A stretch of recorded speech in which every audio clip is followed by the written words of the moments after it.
పూరా local.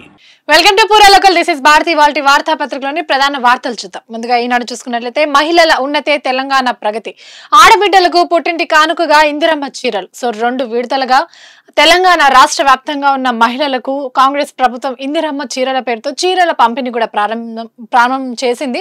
So ప్రస్తుతం 1 కోటి చీరలను పంపిణీ చేయాలంటూ కూడా సర్కార్ నిర్ణయించింది. సో ఈ పంపిణీ కార్యక్రమం ఏదైతే ఉందో 2 విడతల్లో జరగనుంది. ముందుగా పట్టణ వాసులు, గ్రామీణ వాసులకి పంపిణీ చేసి తర్వాత ఉమెన్స్ డే సందర్భంగా ఆలోపు అందరికీ పంపిణీ చేసే ఒక దిశగా ప్రభుత్వం అడుగులేస్తుంది. సో దీనికి సంబంధించి వార్తనే సో నిన్ననే ప్రారంభమైందనమాట. సో నెక్లెస్ రోడ్ లోని ఇందిరా చౌక్ లో ఇందిరమ్మ చీరలు పంపిణీ ప్రారంభిస్తున్న సీఎం రేవంత్ రెడ్డి, అలాగే డిప్యూటీ సీఎం బట్టి విక్రమార్క 2 విడతల్లో అర్హులందరికీ పంపిణీ చేస్తాం. సో ఇందాక కూడా చూసుకున్నాం. ఇందిరాగాంధీ జయంతి సందర్భంగా చీరల పంపిణీ ప్రారంభం. ఇక్కడ చూసుకుంటే సత్యసాయి శత జయంతి ఉత్సవాల్ని ఘనంగా ప్రారంభమయ్యాయి. అలాగే ఈ తొలి రోజు వేడుకలు ఏవైతే జరిగాయో ప్రధాని మోదీ, అలాగే ఏపీ సీఎం చంద్రబాబు, కొందరు సినీ ప్రముఖులు, స్పోర్ట్స్ ప్రముఖులు చాలా మంది పాల్గొన్నారు ఇందులో. సో ఆధ్యాత్మికతలో మానవ సేవ రెండింటిని అనుసంధానించిన మహానీయుడు బాబా. అందరినీ ప్రేమించు, అందరినీ సేవించు అనే సత్యసాయి బోధన స్ఫూర్తితో సాగుదాం అంటూ కూడా పిలుపునిస్తున్నారు. సో బాబా శత జయంతి ఉత్సవాల్లో ప్రధాని మోదీ పిలిపిది. సుప్రీం మరొకసారి ట్రిబ్యునల్ పై ఫైర్ అయిన ఒక అంశాన్ని మనం ఇక్కడ చూద్దాం. కొట్టేసిన నిబంధనల్ని మళ్లీ తెచ్చారు. ట్రిబ్యునల్ సంస్కరణల చట్టం 2021పై సుప్రీంకోర్టు తీవ్ర ఆక్షేపణ. న్యాయస్థానాలు ఎత్తి చూపిన లోపాలను సరిచేసి పార్లమెంట్ చట్టాలు చేయాలి అంటూ కూడా సిజేఐ ఆదేశాలు జారీ చేసింది. సో 4 నెలల్లో జాతీయ ట్రిబ్యునల్ కమిషన్ ఏర్పాటు చేయాలి అంటూ కూడా సూచనలు జారీ చేసింది. సో వివాదాస్పదమైన వాటిని రద్దు చేస్తూ కూడా తీర్పు ఇచ్చింది. ఏపీ మద్యం కేసులో కీలక నిందితులకు హైకోర్టు ఎదురుదెబ్బ. So Dhananjaya Reddy, Krishnamohan Reddy, Govind Appala default bail రద్దు చేసింది కోర్టు.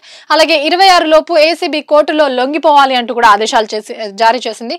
సో మద్యం లంచాల సొమ్ముతో ఆస్తుల కొనుగోలు, చెవిరెడ్డి భాస్కర్ రెడ్డి ఆయన కుటుంబీకుల పేరిట కొన్ని ఆస్తులు జప్తుకు సిట్కు ఏపీ ప్రభుత్వం అయితే అదే అనుమతులు కల్పించింది. సాక్షిలో కూడా ప్రధానంగా శత జయంతి ఉత్సవాలు కనిపిస్తున్నాయి. సాయి మార్గంలో నడుద్దాం. శ్రీ సత్యసాయి శత జయంతి ఉత్సవాల్లో ప్రధాని మోదీ పిలుపిది. ఇందాక చూసుకున్నాం. టెక్ శంకర్ ఎన్కౌంటర్, మరో 6 మావోయిస్టులు కూడా మృతి. మారేడుమిల్లి సమీపంలో జిఎం వలస వద్ద ఈ ఘటన చోటు చేసుకుంది. సో వరుస ఎన్కౌంటర్లతో ప్రస్తుత నగరం అయితే భయానిక పరిస్థితిలో ఉందని కూడా మనం చెప్పుకోవచ్చు. సో ఐడీల తయారీలో టెక్ శంకర్ దిట్ట. తల దాచుకునేందుకు వచ్చి ఎదురు కాల్పుల్లో మృతి. 24 గంటల్లో 2వ ఎన్కౌంటర్, 13కు చేరిన మృతుల సంఖ్య. సో మావోయిస్ట్ 24 గంటల్లోనే 13 మందికి చేరింది మృతుల సంఖ్య. ఎన్కౌంటర్ లో భాగంగా అందరూ మావోయిస్ట్ అగ్రనేతలే కావడం ఒక ఘటన అనే చెప్పుకోవచ్చు. ఇక్కడ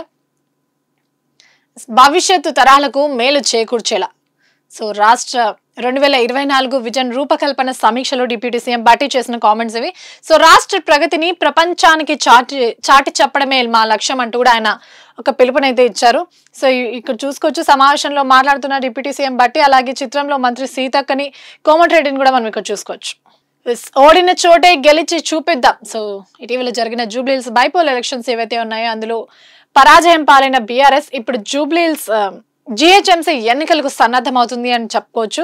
సో జిహెచ్ఎంసీ ఎన్నికలకు ఇప్పటి నుంచే సిద్ధం కండి. సో జూబ్లీహిల్స్ సమీక్షలో బీఆర్ఎస్ వర్కింగ్ ప్రెసిడెంట్ చేసిన కొన్ని కామెంట్స్, అలాగే పార్టీ కార్యకర్తలను కానివ్వండి, సీనియర్ నేతల నుంచి పార్టీ శ్రేణుల వరకు అందరికీ ఒక సూచనలు అయితే జారీ చేశారు. ఓడిన చోటే మళ్ళీ గెలుద్దాం అంటూ కూడా ఆయన పార్టీ నేతలతో చర్చించినట్టు తెలుస్తుంది. విద్యుత్ పై ఫోకస్ 24న ప్రత్యేకంగా భేటీ కానున్న కేబినెట్. సో ప్రస్తుతం రాష్ట్రానికి సంబంధించి విద్యుత్ అంశాలపై, విద్యుత్ వ్యవహారాలపై అయితే రాష్ట్ర ప్రభుత్వం ఒక దృష్టి పెట్టినట్టు కూడా తెలుస్తుంది. సో కేవలం విద్యుత్ కోసమే కాకుండా మరిన్ని అంశాలు చర్చించేందుకు, ప్రధానంగా విద్యుత్ పైనే ఫోకస్ పెట్టి దృష్టి పెట్టి ఒక విధానంలోకి తెచ్చేందుకు కేబినెట్ భేటీ కూడా నిర్వహించనుంది ఈ నెల 24న. సో కొత్త డిస్కిమ్ల ఏర్పాట్లు, విద్యుత్ డిమాండ్, థర్మల్ ప్లాంట్లు, రాజధానిలో భూగర్భ కేబుల్ లైన్లపై చర్చించనున్న మంత్రి వర్గం. సో కొత్త సంస్కరణలపై మంత్రులకు సమావేశంలో వివరణ.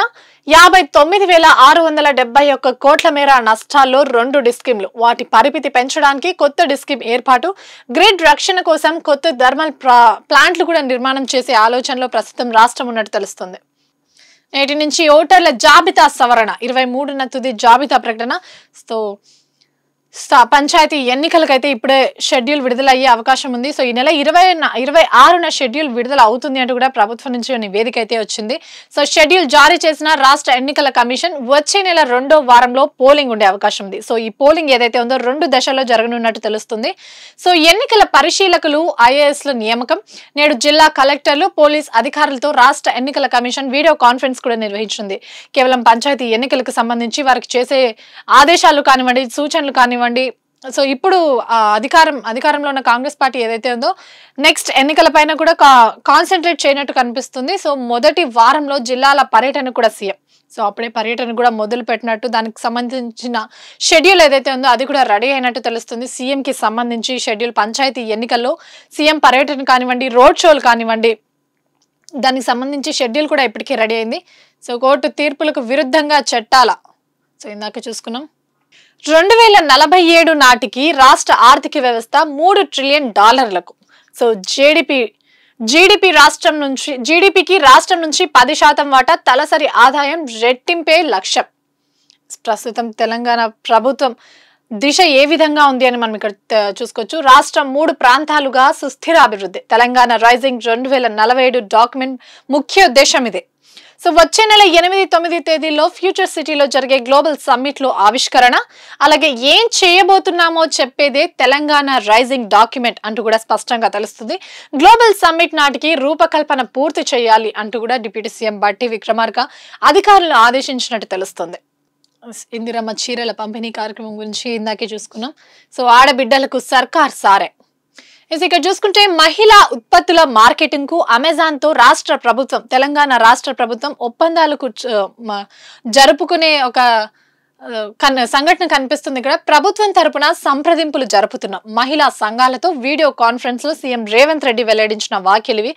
సో కేవలం మహిళలు కూడా ముందుండాలి అన్న ఉద్దేశంతో తెలంగాణ ప్రభుత్వం మరో ముందడుగేసింది అంటూ కూడా మనం ఇక్కడ చెప్పుకోవచ్చు. శాండ్ బజార్లతో తక్కువ ధరకే ఇసుక సో టీజీఎండిసి ద్వారా అందజేస్తున్నామంటూ కూడా మంత్రి వివేక్ వెంకటస్వామి ఓపెనింగ్ ఇక్కడ మనం చూసుకోవచ్చు. సో బీఆర్ఎస్ లీడర్ల ఇసుక దందాతో కోట్లు కొల్లగొట్టారు. సో మేము అధికారంలోకి రాగానే ఆ దందాపై ఉక్కు పాదం మోపాం. ఇసుక రాయల్టీని నిరుటి కన్నా 18% అధికంగా వసూలు చేశాం అంటూ కూడా ఆయన స్పష్టం చేశారు. చనిపోయిన కాంట్రాక్టర్ పేరుపై లేని పేషెంట్లకు తిండి, బోగస్ కేస్ షీట్లతో భారీ దోపిడీ విజిలెన్స్ ఎంక్వైరీలో వెల్లడి. సో ఇవన్నీ ప్రభుత్వ ఆసుపత్రిలోనే జరిగినట్టు తెలుస్తుంది. సో ఎర్రగడ్డ ఆయుష్ హాస్పిటల్లో బయటపడ్డ డైట్ కుంభకోణం, 10 మంది డాక్టర్లు అధికారులపై వేటుకు రంగం సిద్ధమైనట్టు కూడా తెలుస్తుంది. ఇవి వాటి వార్తాపత్రికలోని ప్రధాన వార్తలు. మరిన్ని వార్తలతో మళ్ళీ కలుద్దాం. చూస్తూనే ఉండండి పురాలుకల్.